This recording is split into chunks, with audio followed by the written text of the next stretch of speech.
Татарский катарсис можно испытать, прогуливаясь по историческому центру города. Казанский музыкант придумал способ обогатить экскурсию внутри стен Кремля. Теперь любой человек за 33 рубля может стать сам себе и дирижером, и своеобразным тургидом.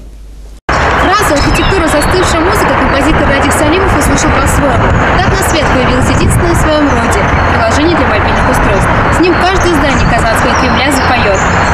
Композитор, как-то прогуливаясь вместе со своим другом по центру города, услышал, как звучит оркестр. Идея пришла спонтанно. За каждым архитектурным объектом закрепить аудиосигнал. Скажем, по мере приближения к тому или иному, на телефоне или планшете усиливается особая характерная мелодия. Мы прям проверяли это состояние, что человек должен.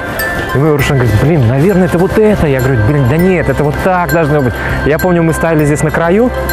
Я говорю, это вот так хочется прыгнуть, как птица лететь. Посоветовавшись с другом-программистом, композитор пришел к выводу, что будущий проект обязательно должен, как говорится, выстрелить. Радик на собственные деньги начал работу под черновым названием «Катарсис». Идею талантливого музыканта поддержали и сверху, потому что музыкальное сопровождение сможет привлечь большее число туристов.